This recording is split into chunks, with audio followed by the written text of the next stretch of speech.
Hello friends, मैं हूं सैयद दिनेश और स्वागत है आपका मेरे चैनल पर। अपनी फाइनेंशियल इंस्ट्रूमेंट की सीरीज को जारी रखते हुए आज इस वीडियो में हम डिस्कस करेंगे ईटीएफ्स के बारे में। ETFs becomes really popular in the world of investing. ETFs के थ्रू इन्वेस्ट करना एक आसान और कॉस्ट इफेक्टिव जरिया है। इसके थ्रू आप अगर इन्वेस्टिंग करते तो आप डिवर्सिफाइड पोर्टफोलियो ऑफ एसेट्स में मीन्स कि इसमें एक से ज़्यादा शेयर्स में आप इन्वेस्ट कर सकते हो। आपको एक जरिया मिलता है जिसके थ्रू आपका रिस्क डाइवर्सिफाई हो जाता है और एक ये कॉस्ट इफेक्टिव जरिया है। तो आज इस वीडियो में हम डिस्कस करेंगे क्या है ईटीएफ्स, टाइप्स ऑफ ईटीएफ्स, कैसे इन्वेस्ट कर सकते हैं ईटीएफ्स में, रिस्क क्या है, क्या एडवांटेजेस हैं, क्या डिसएडवांटेजेस हैं, क्या क्या ध्यान में रखना चाहिए इन्वेस्ट करते हुए ईटीएफ्स में। तो चलिए शुरू करते हैं आज का वीडियो। ईटीएफ्स क्या है? ETFs are like investment fund जिसमें शेयर्स हो सकते हैं, कम्युनिटीज हो सकती हैं, बॉन्ड्स हो सकते हैं और एनी अदर सिक्योरिटीज हो सकती हैं। इनको चूज किया जाता है to match the performance of a particular sector. Like मान लीजिए अगर गोल्ड ईटीएफ है तो उसमें जो रिटर्न आएगी वो सेम रिटर्न होगी जो कि गोल्ड में आ रही है। मान लीजिए कि गोल्ड में आज 5% की बढ़ोतरी हुई या 2% की बढ़ोतरी हुई या 2% नीचे गिर गया गोल्ड, तो ईटीएफ की जो ईटीएफ गोल्ड की जो रिटर्न होगी वो भी सेम उसी तरह से 5% या 2% या जितना भी वो नीचे गया है उतनी ही उसी को मैच करती हुई होगी।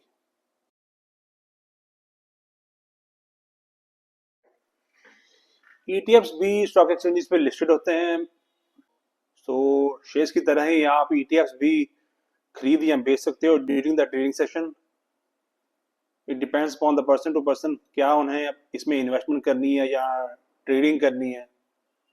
शेयर्स की तरह ही इसे भी खरीदा या बेचा जा सकता है through out the trading session के दौरान। आगे है types of ETFs. Types of ETFs में सबसे पहले इक्विटी ईटीएफ्स। इक्विटी ईटीएफ्स वो ईटीएफ्स होते हैं जो कंपनीज के शेयर्स में इन्वेस्ट करते हैं। इनका मेन जो मोटिव होता है वो पर्टिकुलर इंडेक्स की जो परफॉर्मेंस है उसको रेप्लिकेट करना, मींस जो उसमें रिटर्न आ रही है उसी तरह की सेम रिटर्न देना इनका मोटिव होता है। ये उन इन्वेस्टर्स के लिए एक अच्छा ऑप्शन है जो लॉन्ग टर्म के लिए इन्वेस्ट करना चाहते हैं और कैपिटल एप्रिसिएशन चाहते हैं। इसमें Nifty 50 ETFs, Sensex ETFs, Nifty next 50 ETFs, ये कुछ इसके प्रकार हैं इक्विटी ईटीएफ्स के। आगे है बॉन्ड ईटीएफ्स। ये ईटीएफ्स गवर्नमेंट बॉन्ड्स और कॉर्पोरेट बॉन्ड्स में इन्वेस्ट करते हैं। इनका मेन मोटिव इन्वेस्टर्स को एक फिक्स्ड इनकम प्रोवाइड करना। ये उन इन्वेस्टर्स के लिए एक अच्छी ऑप्शन है जो रिस्क लेना नहीं चाहते, कंजर्वेटिव इन्वेस्टर्स हैं। Examples of bond ETFs: government securities ETFs, corporate bond ETFs. Sector ETFs, ये ईटीएफ फोकस करते हैं किसी पर्टिकुलर सेक्टर पे, like banking, IT, health care, infrastructure. ये ईटीएफ इन्वेस्ट करते हैं उन कंपनीज के शेयर्स में जो रिलेटेड होती हैं किसी पर्टिकुलर सेक्टर से, और इन्वेस्टर को या ट्रेडर को उस सेक्टर से रिलेटेड रिटर्न मिलती है।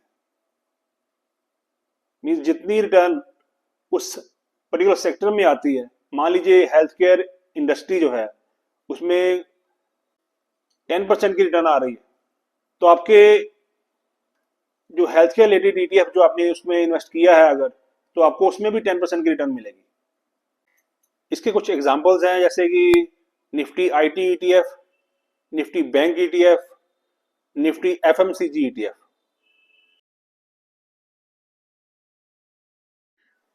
आगे है कमोडिटी ईटीएफ्स। ये ईटीएफ फोकस करते हैं किसी पर्टिकुलर कमोडिटी पे और उसी में इन्वेस्ट करते हैं और आपको सेम रिटर्न प्रोवाइड करते हैं जो उसमें रिटर्न आ रही है। लाइक गोल्ड ईटीएफ, जितना रिटर्न गोल्ड में आएगा उतना ही रिटर्न आपको ईटीएफ में मिलेगा। थीमेटिक ईटीएफ्स, इन ईटीएफ का फोकस मेन होता है किसी पर्टिकुलर थीम पे। मान लीजिए कि जैसे रिन्यूएबल एनर्जी रिलेटेड ईटीएफ, ये उन्हीं से रिलेटेड जो शेयर्स हैं, कंपनीज हैं, उन कंपनीज के शेयर्स में ये इन्वेस्ट करेंगे और आपको उतनी ही रिटर्न मिलेगी जितनी उस थीम से, पर्टिकुलर थीम से रिलेटेड जो रिटर्न आ रही है, उसी रिटर्न को आपको ये रेप्लिकेट करके देंगे इस ईटीएफ में। इसके एग्जांपल है निफ्टी ग्रीन एनर्जी ईटीएफ। आगे है इंटरनेशनल ईटीएफ्स। ये ईटीएफ इन्वेस्ट करते हैं ग्लोबल स्टॉक्स में या ग्लोबल इंडिसेस में और प्रोवाइड करते हैं अपॉर्चुनिटी या एक्सपोजर प्रोवाइड करते हैं इंडियन इन्वेस्टर को ग्लोबल कंपनीज का। Like they invest in S&P 500 index, Nasdaq. इसके एग्जांपल्स हैं Nifty US 50 ETF। Currency ETFs, ये ईटीएफ्स जो हैं इनका मेन फोकस होता है पर्टिकुलर करेंसी पे। ये उस करेंसी में इन्वेस्ट करते हैं और जो रिटर्न उस करेंसी में आ रही है वो रिटर्न आपको प्रोवाइड करते हैं through investment in this currency ETFs के।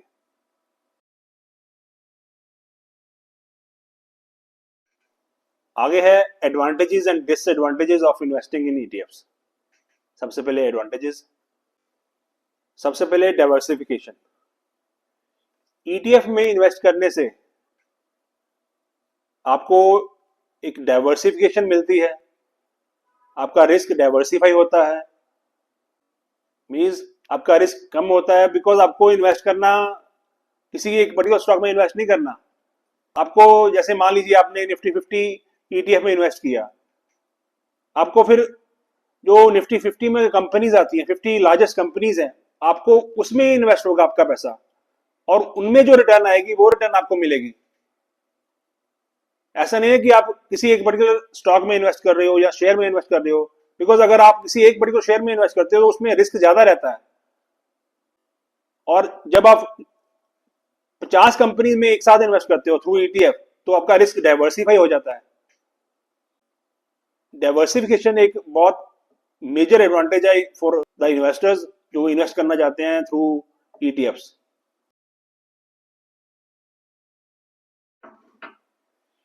दूसरा एडवांटेज ये है कि इसमें इन्वेस्ट करने की जो कॉस्ट है वो काफी कम होती है as compare to mutual fund या इन्वेस्टिंग इन इंडिविजुअल स्टॉक।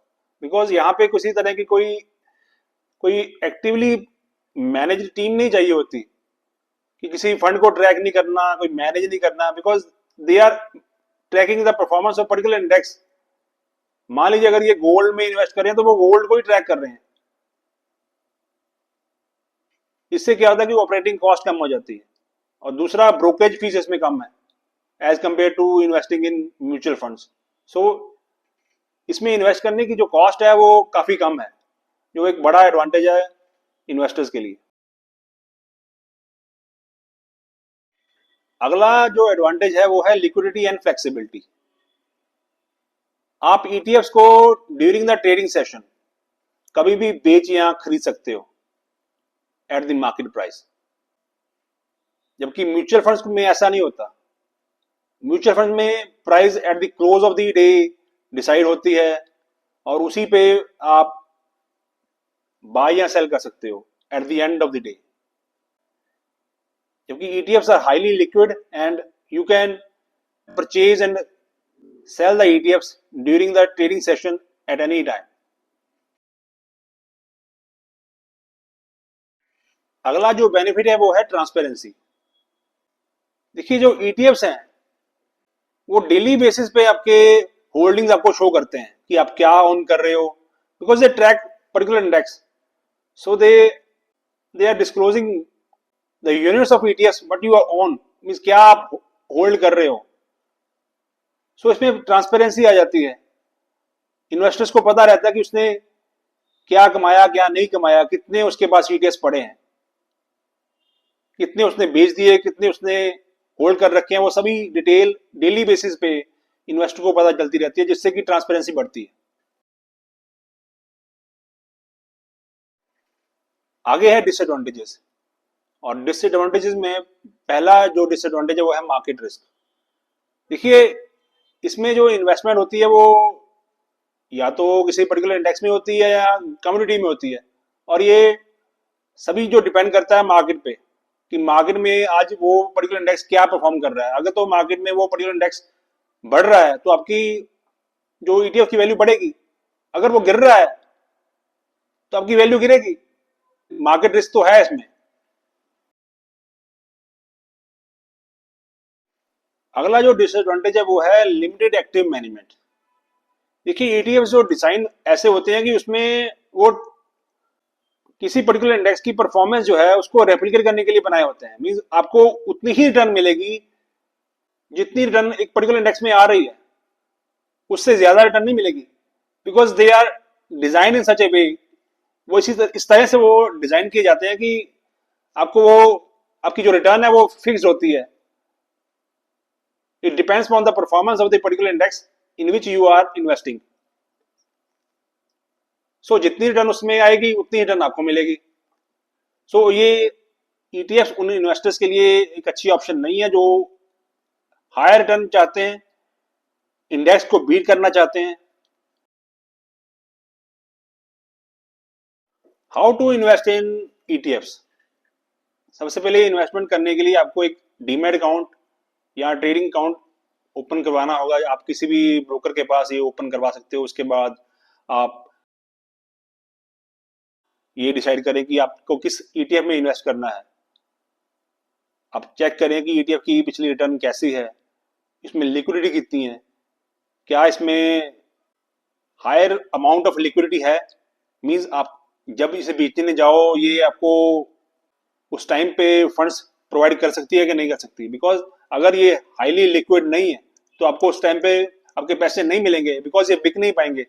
तो उस लिक्विडिटी का भी ध्यान रखें at the time of investing in the ETF और सेलेक्टिंग द ईटीएफ।